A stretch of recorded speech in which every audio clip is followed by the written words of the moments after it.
Hello, everyone. Welcome to Mosaics. I'm your host, Holly Beach, with the Idaho Office for Refugees.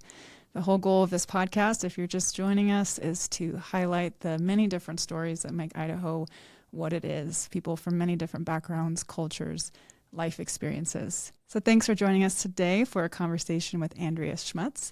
You might recognize her. Hello, Andrea. Welcome back to Mosaics. Hi, Holly. It's nice to be back again. It's crazy looking back. So Andrea joined us actually for our very first video episode of Mosaics. It was season 25 when we switched from just having audio to video.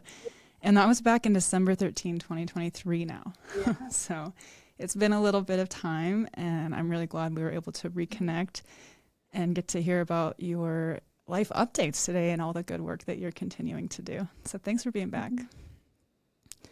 Could you just share a little bit about where you are now in life? What you're doing these days. Yes, and so many updates.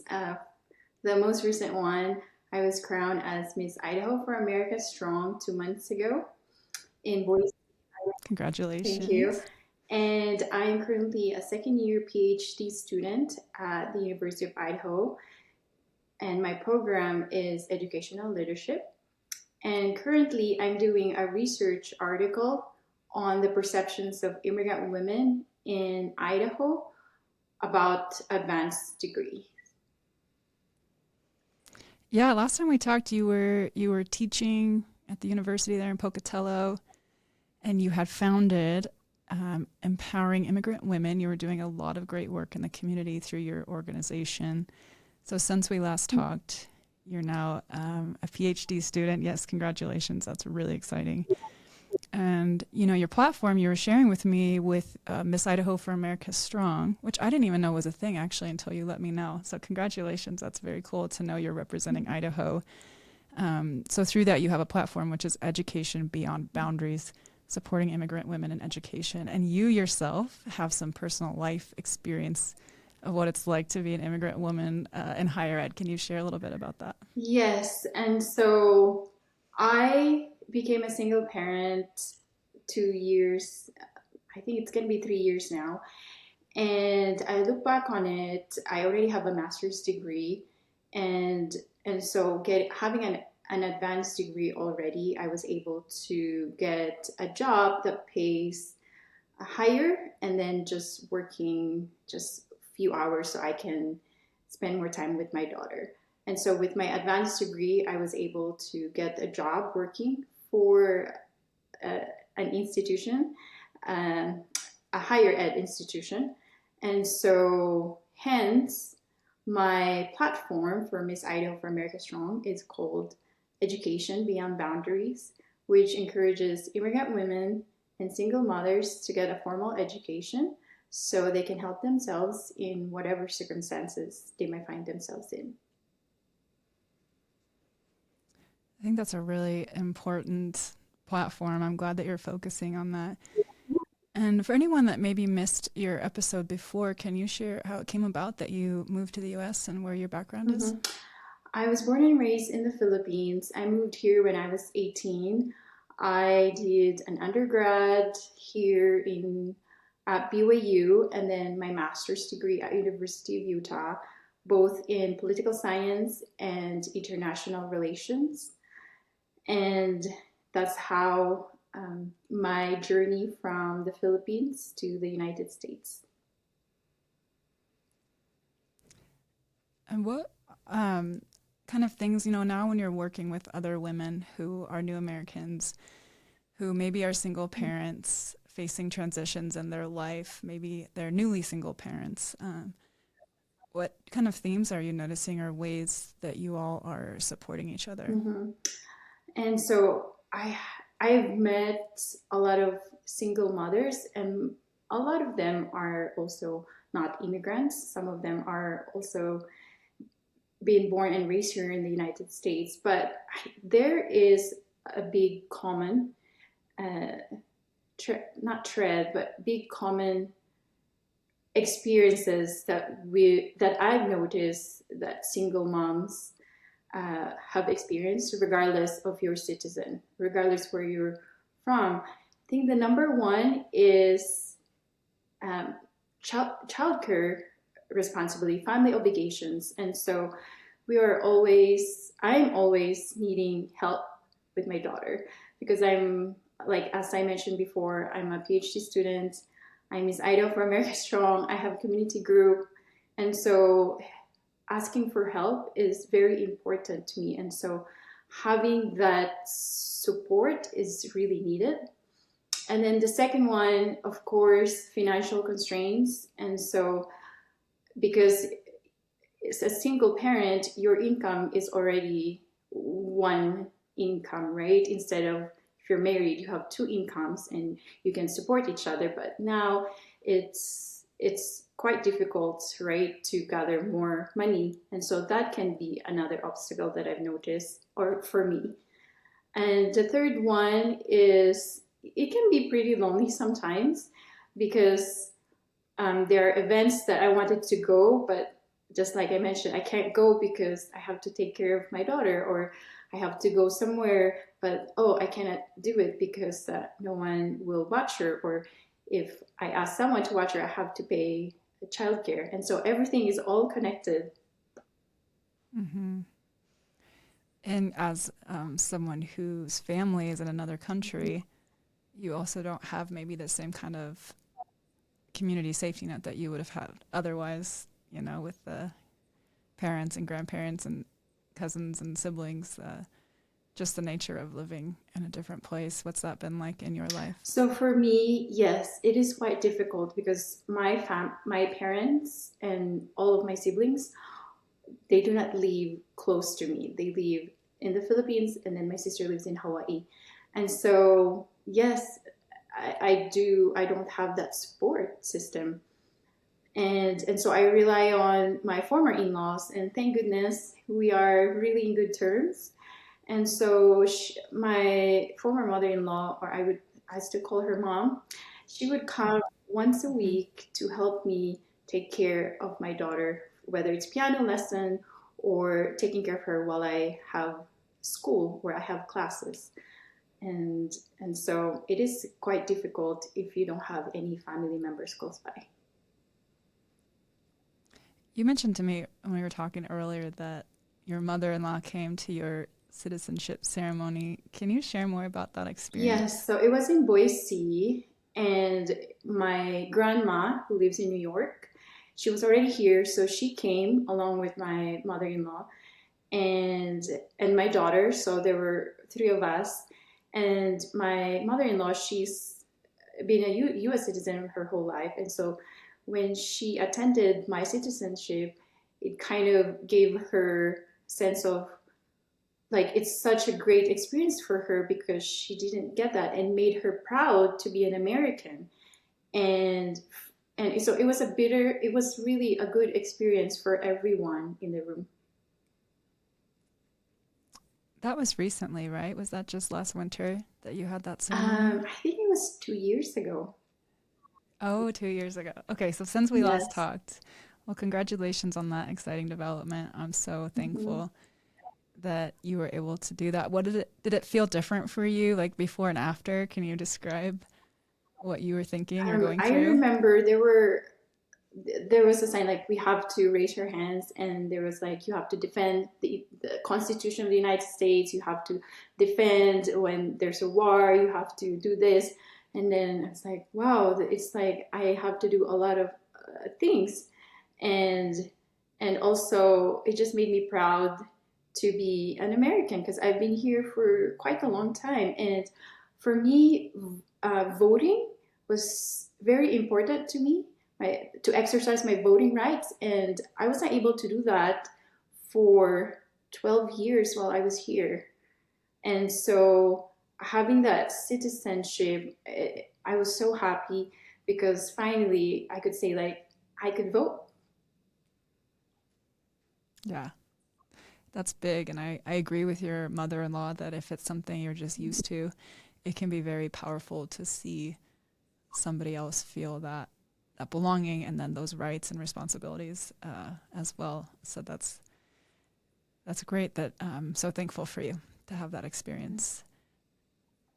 With your work, you have a young daughter. I believe she's 4. Am I correct? She's 6 years old. I think I think in 6. 2022 she was Dang. 4. Okay, I'm just stuck in the past. I'm sorry. 6 years old now. Obviously, she's a very good artist. Unless you did those, maybe you like to exercise your creative. I see in the back behind you some beautiful That's her drawings. drawings, Yeah, which is really, those are and great. she has a picture in front of me. So when I'm working, she's like my boss. So I need to like do it very, very fast on my job. And here is just a reminder that um, to keep going with school, that I have someone that I have to, it's just, I think she's my motivator to keep going, even though it's very difficult in circumstances. Yeah, yeah. I imagine that must influence your work and your focus area that you chose. Yes. What do you want her to see in your life that helps her as she becomes a woman someday? I I would, there are so many things I want her to be, but the first one that I want her to remember is to be, um, there's so many. I cannot just pick one. Yeah. If I were to pick one, I would say that there would be so many challenges that will come in her life, difficulties, whether she uh, like it or not, it will come her way. But the number one important thing is to be optimistic and positive and to keep going, to keep moving forward. And so I hope that with whatever I'm doing right now, that she could see that, that she could see that my mom, despite of her challenges, that she kept going and that she has a positive outcome. And whenever, I love this quotation, it says, when life gives you lemons, you make lemonade. And so I hope that she would see that in her life someday. Hmm. I want to chat with you about, a life transition you've gone through, which is divorce, which I think a lot of people go through, but maybe it's something we don't talk about so much. And I think in certain maybe religious communities or maybe cultural communities, it might be a subject that's not talked about as Yes. much. But I think it's something that people go through, and it's a shift in life and a transition. Can you share about how that maybe has impacted the focus and the drive that you have in your life Mm-hmm. now? I never guess that I will be in this situation. Never came across my mind that I will be a single parent. And I remembered all my life I'm trying to avoid the divorce because I was so scared of it. From the Philippines, divorce is not legal. Philippines and Vatican City are the only country that don't um, it's not authorized. And so I remember coming here in the US when I think about single parent and divorce, I'm kind of like, ooh, that is a scary thing. I'm trying to find ways that I won't do it. And so I was doing everything that in my mind would not let me to divorce. And so whether it's like marrying older, whether it's getting an advanced degree, whether it's finding the right soulmate. But regardless of all of those, I still got divorced and I still become a single parent. But um, I don't know why it was given to me. I don't know why, but I think throughout the years I realized that this is what life is. Life gives us challenges and that we don't know that it will be given to us. But thank goodness for family members who are there to support me, who are helping me. Also, I'm grateful for the community members, neighbors, my friends who are supporting me as well when it comes to childcare. And also, I think the number one thing that made me realize that I can get through this is, I think, forgiveness.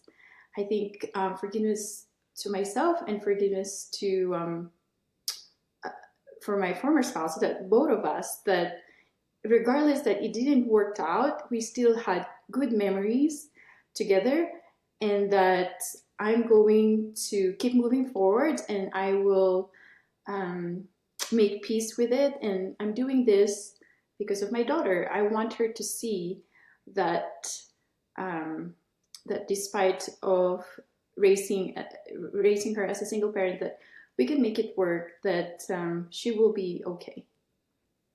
Mm-hmm. Thank you for Mm-hmm. sharing that.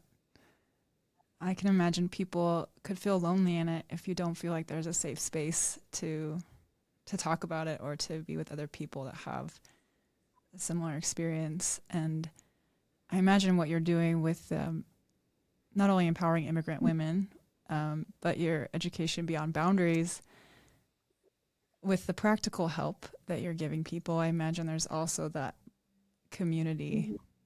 being built to support each other. Is that what you're finding? Yes, it's the community group I founded. We're very small women here in Pocatello, and so we're very close knit. And so when we need help, we just text and call, and so I think it doesn't need to be very big, but I believe that we are creating a small community within our group. And if somebody is hearing this and maybe you've thought about going back to get a higher ed Mm-hmm. degree, but you don't know where to start, you don't know financially how that would work out, Mm-hmm. um, is your platform a way that they can find resources or support for that kind of just exploration? Mm-hmm.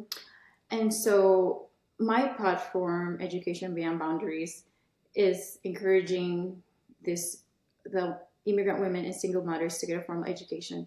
The resources, I'm still building it, because I'm doing a research on the perceptions of immigrant women in Idaho when it comes to pursuing advanced degrees. And so I'm interviewing immigrant women here in Idaho, and I'm seeing some trends. And so hopefully, once I publish this paper, then I will be able to help the immigrant women here in Idaho to get an advanced degree, or to be motivated to get an advanced degree, or if it's worth it for them. And so hopefully, Mm. I will do that in the next couple months. Are you still accepting new interviewees, or have you wrapped up that part? No, I still need 6 more first generation immigrant women who are living in Idaho, who already completed their bachelor's degree. I needed someone who at least got their college coursework from their home country. And so I still need some participants. So whoever are listening, please reach out to me. We'll put your email in the description, but I have here empoweringimmigrantwomen at Yes. gmail.com. Okay. That would be great to get more connection. I think having those conversations is a great place to start, and Mm-hmm. listening and seeing what the needs are. Mm-hmm. So it's great work that you're doing. Thanks, Andrea. So now, with you pursuing your PhD, which is really exciting, I'm a little jealous. Like, I've always had it in my mind, like, I'd love to get a master's degree someday, but I haven't yet. I never know, like, which one to Mm-hmm. pick. Is it going to be worth all the Yeah. money?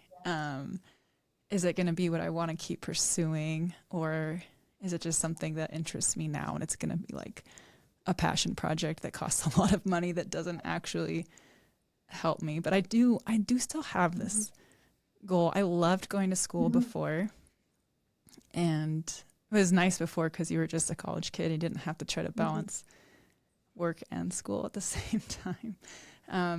But yeah, that's been on my mind. And like, even the PhD route, like, wow, Dr. Beach, like, that would be really Yeah. cool.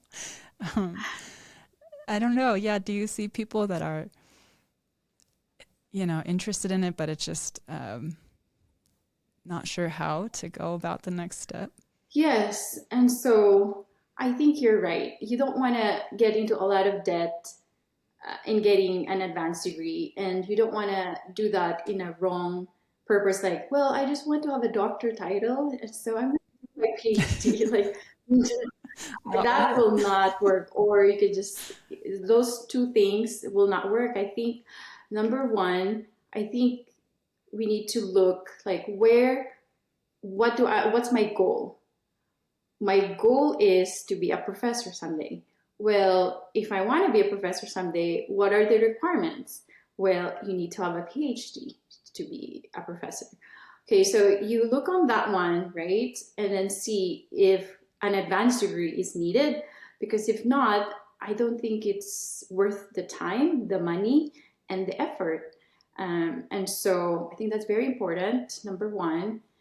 And also, check your current work. Is the current work I'm doing, if I'm getting an advanced degree, will this help me be in a higher social ladder? Like, would I be promoted as this if I get an advanced degree? But if not, then I don't think it would be worth it, right?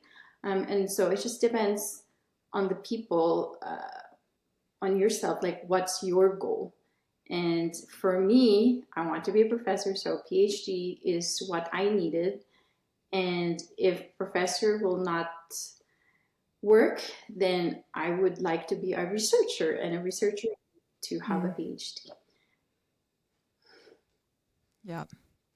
Yeah, that's a really cool goal. I love that you're teaching. Last time we talked, you were teaching a cool class about, it was, I think it was aimed toward immigrants Yeah, in yes, America. How did that I think go? so. Now I forget. I think I put I it know. down with ISU, and then there was like low numbers, and so I think I'm embarrassingly say I think it didn't work out. That's That's how okay. lucky. It's okay to try stuff. Like that's where you learn.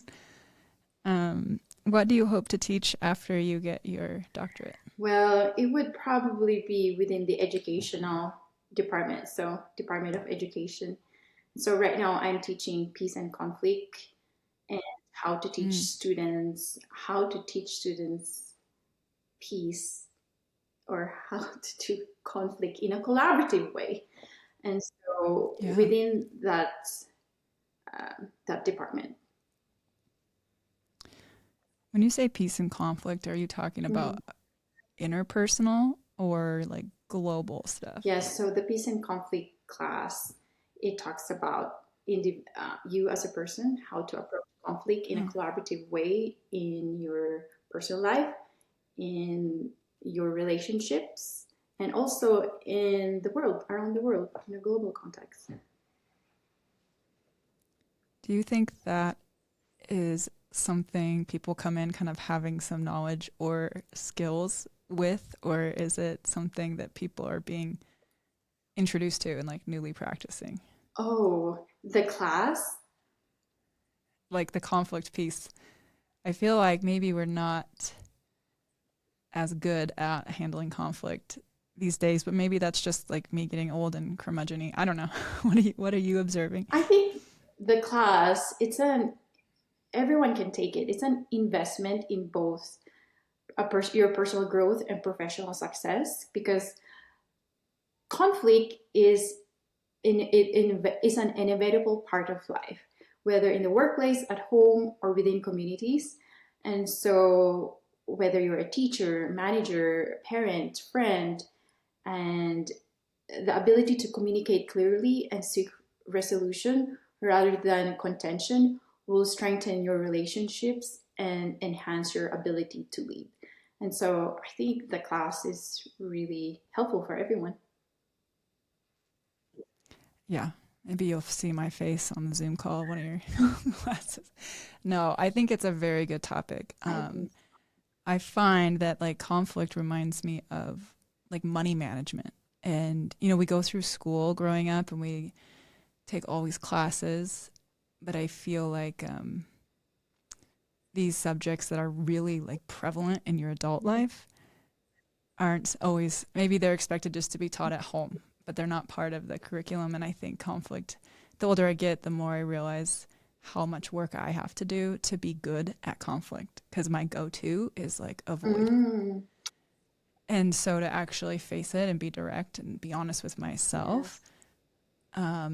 it's like a skill building thing that takes work. And so I think it's cool that you're helping young students or whatever age they are really kind of wrap their minds and start thinking about that. Yes, and it's so interesting when you say avoidance because we talked about it in the class. There are like five different types of conflict. There's the avoidance, and there's collaboration, and there's so many. And the good thing about the class is it's a GE requirement now, and so everyone in the institution for this class they have to take it. It's part of their GE class. Wow, that's very cool. What an interesting thing that you get to do to have these conversations with students and these interesting subject matters.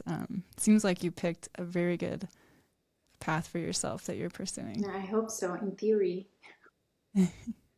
In theory, yeah. Well, as long as you're excited about it still. And I love that you said you tried something and it didn't work out. I think that's part of it, yes. right? Like it's all part of the journey with learning and figuring it out. And so you have some events coming up Yeah. this summer Yes. as part of the Miss Idaho for America Strong. And when you were sharing with me about Miss Idaho for America Strong, I was very interested because you're like, yeah, you don't have to be a certain age limit, or you don't have to be like never married or never having children before. Like it just seems more of an open platform for good. Yes. And so I am, yes, so Miss America Strong. So the Mrs. America pageant is it's under the umbrella of Mrs. America. So they later created the Miss title. And so for America Strong, it's open for single, divorced, widowed women aged 18 and older. So next you're going to be, so you won the state competition and now it's time for nationals. That's this summer, right? In Las Yes. Vegas. So the nationals will be in Vegas sometime in August. And so in preparation of that, I am doing a fundraiser. It's called a piano concert fundraiser. I play the piano, and so I will play the piano for my fundraiser. It's really funny because I was talking to someone. I said, "This is so hard. I'm playing the piano. I am promoting the fundraiser. I am a mom. I am this." And I said, usually an artist, when they're doing a concert, somebody's doing marketing for them, but I have to do everything on Yeah. my own. Yeah, that is a lot. You need to get yourself a PR team. I know. It's free. Promo It team. needs to be free though, because I don't have money too. So anyone who's doing pro bono PR out there, Hopefully. contact us. What happens if you win the Yeah, nationals? good question. Because I actually don't know.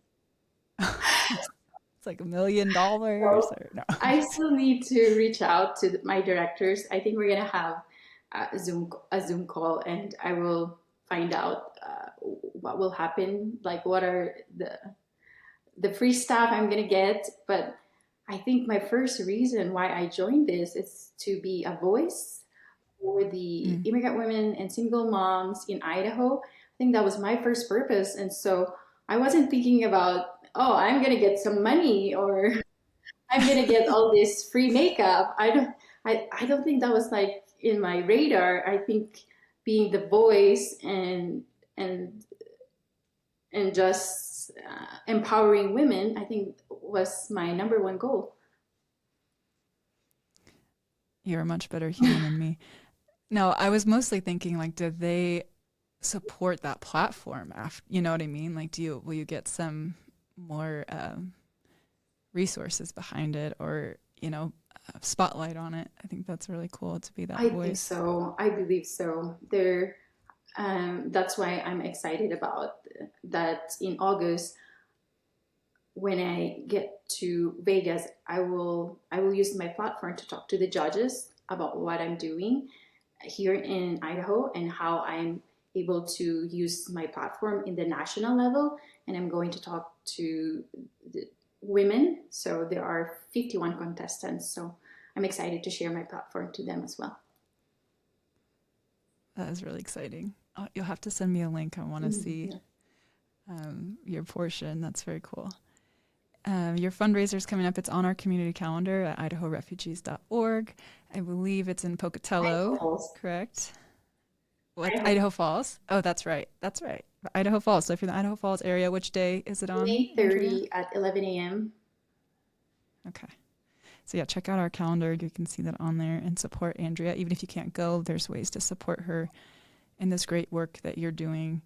Thank you for bringing this to the forefront. Thank you for having these conversations and for helping other women feel less alone in whatever journey that they are on. I think it's an amazing thing that you're doing. So thank you, Andrea. Anything else that you'd like to add before we wrap up? No, thank you so much. I just want to thank you for inviting me to be one of your speakers for this podcast. Yeah, I think you might be our first. No, sorry, you're our second one to come on twice. Oh, but still, it's an honor. It's a Mosaic honor. No. But thank you, and we'll be rooting you on this summer, and let's stay in touch. You know, if there are ways, you know, anyone that wants to connect with Andrea and what she's doing, you can reach out to us or directly to her. We'll have our contact in the show notes. But I just think the more we can come together on this, the better it will be. And I do want to shout out, you know, quickly, some of our partners, that places like One Refugee, you know, the colleges throughout Idaho that do help this daunting idea of higher ed. They do help bring it to a more reasonable goal for people. You know, CWI has an amazing adult education program that people can do at different hours if they're working, or, you know, it's affordable. I think it might be free, but I don't want to speak out of turn. So, you know, this idea of higher education and what's next for your life or opportunities, there are resources out there. If that's a goal, then know that there's support. And so thank you for what you're doing to bring attention to that. Yeah, you're welcome. Thank you. Okay, well, that's it for today. Andrea, we're wishing you the best. And tell your daughter we love her drawings. Beautiful. I hope you... Yeah. And just wishing you lots of joy and success as you tackle this next year. Thank you for chatting. Thank you, Holly. Thank you for joining the conversation. For more information on how to be involved with refugee resettlement, please visit idahorefugees.org. Mosaics is produced by the Idaho Office for Refugees with grant support from the M.J. Murdoch Charitable Trust. Music by the Afrosonics. Production in partnership with SB Studios.